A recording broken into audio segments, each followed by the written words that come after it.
Bonjour à tous et bienvenue sur Food is Love, j'espère que vous allez bien. La grolardise n'est jamais très loin, aujourd'hui elle est dans cette vidéo dans laquelle je vais vous partager la recette du Master Poulet et du Master Cantal, les deux égéries de Burger King. Bien entendu vous connaissez tous l'addition produits frais plus produits faits maison plus savoir-faire, le résultat est bien sûr incroyable. Vous allez donc assister à une remasterisation des masters, c'est parti.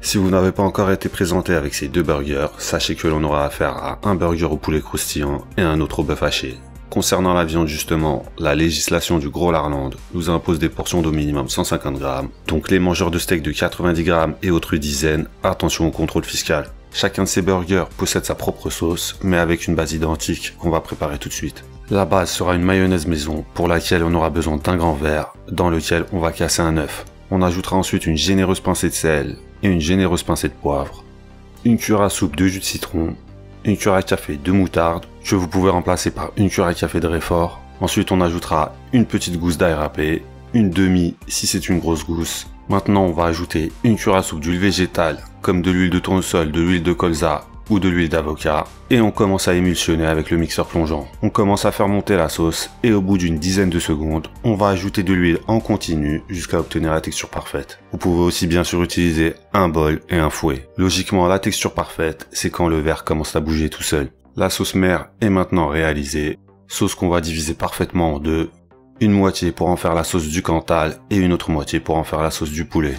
Vous devriez avoir obtenu au moins 3 ou 4 cuillères à soupe de mayonnaise pour chacune des sauces. Pour la sauce du Master Poulet, on va y ajouter un quart de cuillère à café d'origan, un quart de cuillère à café de thym et un quart de cuillère à café de romarin émietté. Et rien d'autre. Quant à la sauce du Master Cantal, on va y ajouter une cuillère à café de moutarde à l'ancienne et rien d'autre. Maintenant, on mélange bien. Nos sauces Master sont fin prêtes. On va devoir les laisser patienter au frigo, car on a encore du pain sur la planche. Notamment avec un gros oignon jaune qui est encore un point commun entre les deux burgers. Oignon jaune qu'on va devoir débiter pour en faire de l'oignon frit et de l'oignon caramélisé. Choisissez un gros oignon jaune ou alors deux oignons de plus petit calibre. La moitié vous les mincerez comme ceci. Vous la réserverez dans un bol, assurez-vous de bien séparer les différentes couches et vous l'arroserez avec une cuillère à soupe de fécule de maïs, et qui est maïzena bien sûr. Vous mélangez et répartissez bien la fécule de maïs sur tous les oignons. Quant à la moitié restante des oignons, on ne va pas les mincer, mais plutôt la hacher.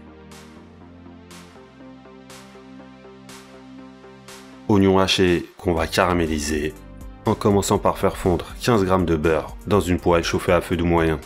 Faites fondre le beurre en douceur pour ne pas le brûler. Une fois le beurre entièrement fondu, vous allez pouvoir ajouter l'oignon haché.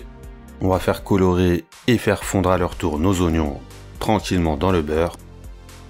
On les remue régulièrement.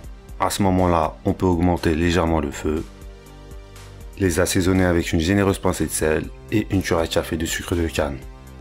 Vous n'êtes pas obligé de mélanger tout le temps, vous venez simplement remuer de temps en temps. Au bout d'une quinzaine de minutes, vous devriez avoir des oignons bien fondants et colorés. Gardez bien la maîtrise du feu et ne doit être ni trop faible ni trop fort. Le beurre ne doit surtout pas roussir, c'est-à-dire devenir marron. Une fois que vos oignons auront cette tronche, vous pourrez les évacuer. On enchaîne avec la deuxième moitié d'oignon. Cette fois-ci, on aura besoin non pas de beurre, mais d'huile végétale. Environ une dizaine de centilitres, qu'on fera chauffer à 160 degrés. Si vous avez une friteuse déjà prête à agir, vous pouvez bien sûr l'utiliser. Une fois l'huile bien chaude, vous y plongez les oignons enrobés de fécule de maïs et vous les faites frire jusqu'à ce qu'ils deviennent croustillants. Si vous n'utilisez pas une friteuse, mais comme moi une poêle avec peu d'huile, vous pouvez les remuer de temps en temps. Faites attention, ça va aller assez vite. D'autant plus que les oignons vont continuer de cuire même après leur évacuation. Donc n'hésitez pas à anticiper, dès que vos oignons commencent à être dorés, vous pouvez mettre les voiles.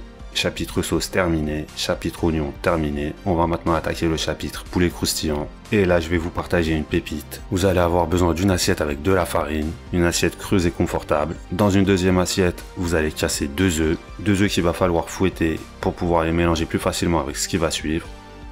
À savoir 100 g de farine, une cuillère à café d'ail en poudre, une demi-cuillère à café de poivre, une généreuse pincée d'origan, une généreuse pincée de thym, une cuillère à café de paprika et pour finir une cuillère à café de sel. Maintenant on mouille tout ça avec 20 centilitres de lait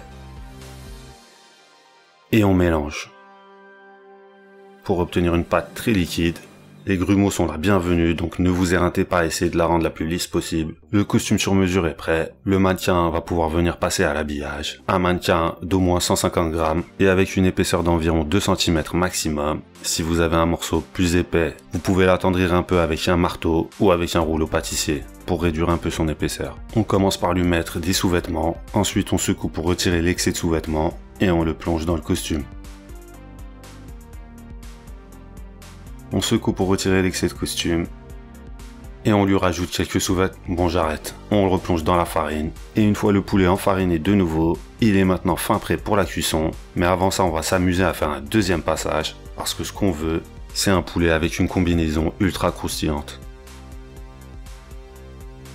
Une fois le deuxième passage effectué et l'excédent de farine évacué, on va pouvoir plonger le poulet dans notre poêle avec son huile, mais cette fois-ci chauffé à 180 degrés. Comme vous pouvez voir, pas besoin d'immerger entièrement le poulet, à mi-hauteur c'est très bien. À cette température, on le fera cuire pendant 4 minutes avant de le retourner. On ajoutera ensuite 4 minutes de cuisson supplémentaire. En revanche, le temps de cuisson de ce poulet est une variable car il dépendra fortement de l'épaisseur du morceau de poulet. Un morceau plus fin mettra forcément moins de temps à cuire. L'idéal c'est d'avoir un thermomètre avec une sonde pour s'assurer que le cœur de la volaille est atteint au moins une température de 71 degrés. Une fois le poulet cuit, vous l'égouttez et vous l'évacuez, de préférence sur une grille surélevée. On va le laisser égoutter et refroidir quelques minutes avant d'en faire un master poulet. Sur un pain brioché fait maison, la recette est dans la description. On va étaler 2 cuillères à café de sauce aux herbes, déposer le poulet croustillant par-dessus le poulet croustillant 2 tranches d'emmental que je vais ramollir gentiment au chalumeau. Si vous n'avez pas de chalumeau, vous pouvez aussi faire un petit passage éclair sous le gris du four.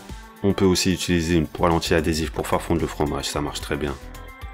Sur l'emmental, une petite poignée de roquettes, suivi par notre duo d'oignons.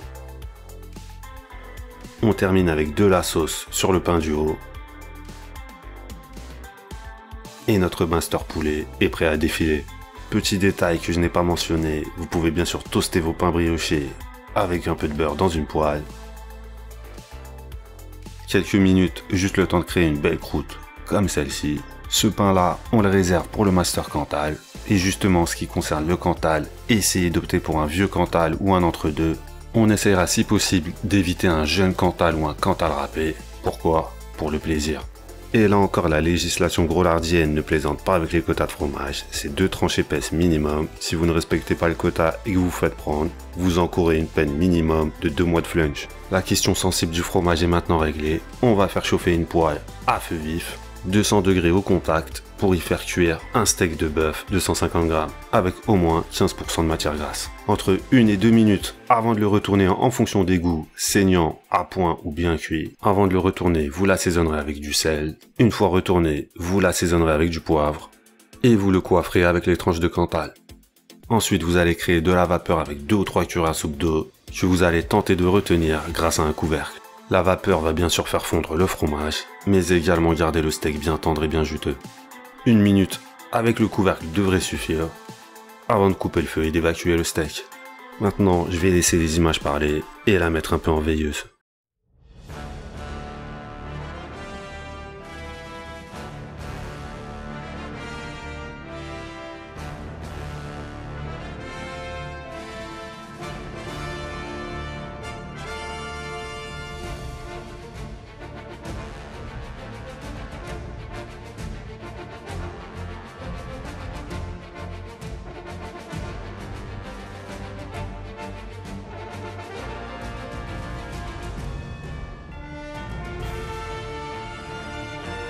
Remasterisation des masters effectuée, j'espère que ça vous a plu, j'espère que vous allez les tester, j'espère que vous allez liker et partager la vidéo, la commenter, parce qu'entre Golardiens, on doit se serrer les coudes.